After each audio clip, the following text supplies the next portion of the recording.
How is it getting back on your own practice field? It's been good. It's been really good. I mean, the weather's been great. You know, it's amazing. It's been, what's the temperature today? 80 something. It's been 80, you know, and we've had maybe 3 days of 80-degree weather this entire camp. And when that happens, you know, there's a little bit like, wow, it's warm. I wish it had been hotter all camp, but it's good that we're getting it. You don't know what the weather's going to be like on Saturday. There's no doubt there's a difference when it comes to humidity and temperature here compared to our last game. So we need a little bit more of that. But it's been good. You know, I think our meetings have been really good. Guys seem locked in, and we're excited about the opportunity we got this week. What are some ways you help prepare for that humidity to get your bodies ready for that temperature? Just practicing it like we've been doing.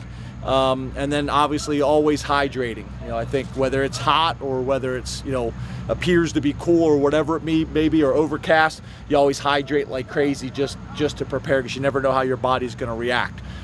So, you know, that's what we're going to do. Hey, you've been talking about, I mean, since the day you're hired, 107,000 for Beaver Stadium. Obviously, first game's coming up. You're still anticipating sellout? You know me, I'm the ultimate optimist. So we're going to keep talking about having 107,000 fans there. What a statement that is when you're able to do that for out-of-conference games. How important that is for our team, how important that is for our defense to have a home field advantage where the offense can't communicate. I'm interested to see how many penalties our fans can cause by offsides penalties or communication errors or delay of games, things like that. So, you know, we'll see. I know talking to our administration and the ticket office, they're very pleased with the progress we've made compared to the last 2 years. I think we still have some work to do, but you know, I'll never be satisfied until it's sold out every single game and we have the highest GPA in the country.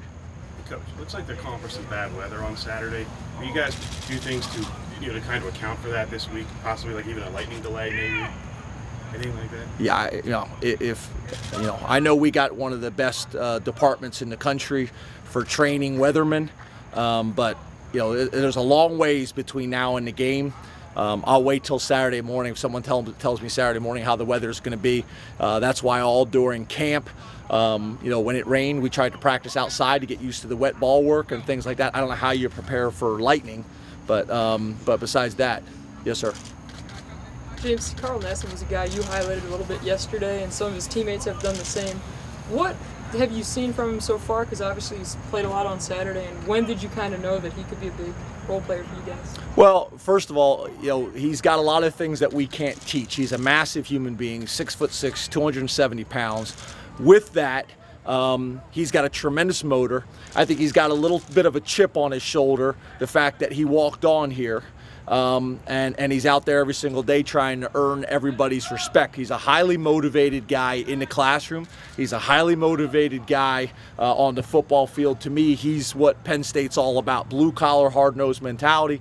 Come out and work and maximize your opportunity. Obviously, he's got some athletic ability as well. Comes from a football family. His brother was the quarterback at Syracuse and in the NFL. So, you know, some really good genetics and some really good things there. You know, I've been pleased. He's gotten the opportunity and he's made the most of it.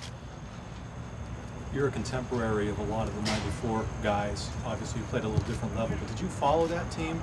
And did you know any of those guys back in your high school playing days? Obviously, I'm aware of them. Tremendous respect for the '94 undefeated national championship team.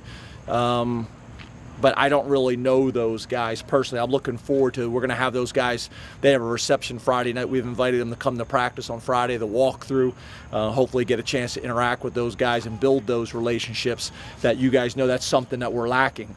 You know, there was so much consistency on the staff for so many years. You know, we've lost a little bit of that. So we'd like to start building some of those relationships and connecting with our past. The '94 undefeated national championship team.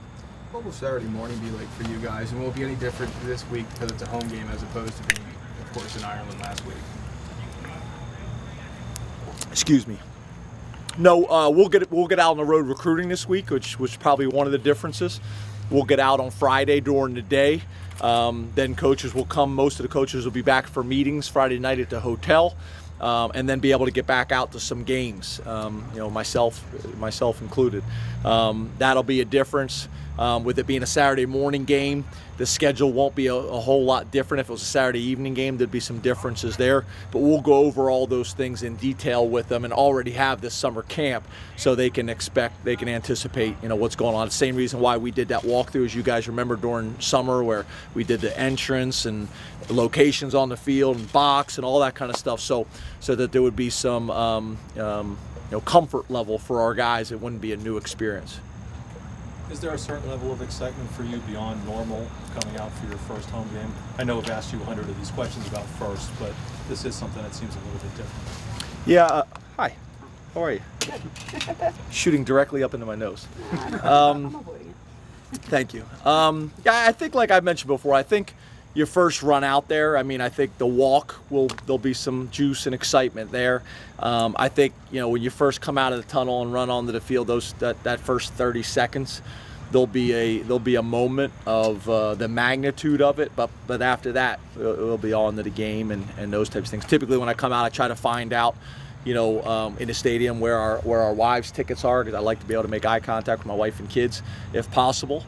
My wife is a stadium person. You know, she likes to be in the stadium screaming, feeling like she has a role, and screaming and making noise in the stadium, and so do my girls. So I'll try to find them if I can, and then from there, it's probably a little bit harder to find them in this stadium, but I'd like to try to figure out where they're at.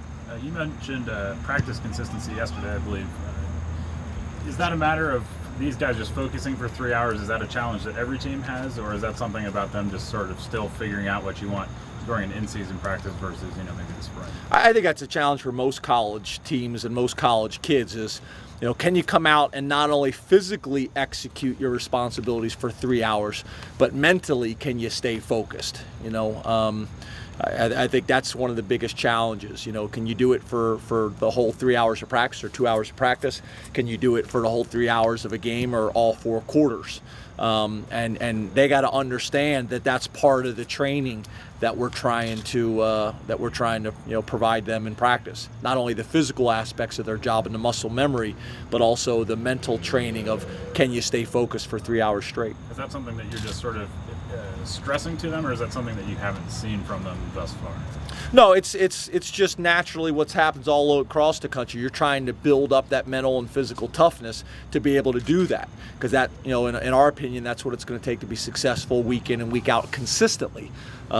You know, we talk about them all the time in this program and in life, that no one's going to give them anything. They're going to have to go out and they're going to have to earn it, and they're going to have to go out and take it. And you know, that's how I want them to practice. I want them practicing up to our standards and our expectations, which are really high every single day. Okay, 2 more. James, I think it was, yeah, it must have been last week, you tweeted to Vanderbilt, like, wishing them good luck, that kind of thing. Obviously, you're super busy here with what's going on, but did you kind of keep an eye or glance at, you know, what they do and how things go there? Well, I think Twitter makes things easy. A lot of our former players that are in the NFL will direct message and shoot messages to each other and things like that. After I sent that tweet out, a couple guys kind of responded and things like that. But, you know, that's one of the things that's really difficult, is the rules, the NCAA rules, don't allow you. You know, so that makes it really difficult. Is you spend so much time developing relationships, and once you leave, you're not supposed to have any more contact, which I think is really hard, especially for a guy like myself, that those relationships mean something to me. At any point, did you sit down with the landscaping guys, and before you guys started practicing, kind of let them know what your expectations were for your practice surface out here? And I thought you were kidding when you first started right there. You said landscaping. Well, the grounds crew. No, I got you. I just, you know, we're trying to move into our house, and we just hired a landscape company. So I thought we were getting real personal here. Bushes and shrubs.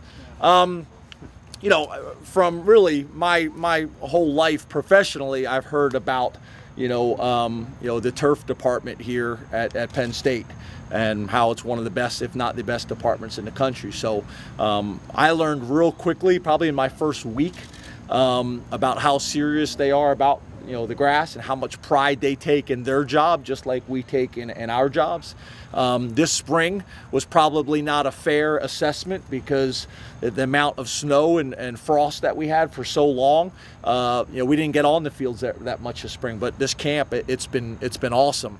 We got some things, as you guys know, I've talked about in the past, things that we would like to get done. We'd like to be able to level these fields. It's all downhill. The players love to run their 40s because it's about a 3-foot drop, but we'd like to be able to level these fields, and then we could probably run them in either direction when they start to wear down. But besides that, I think the fields have been excellent. They've been really, really good. Yeah.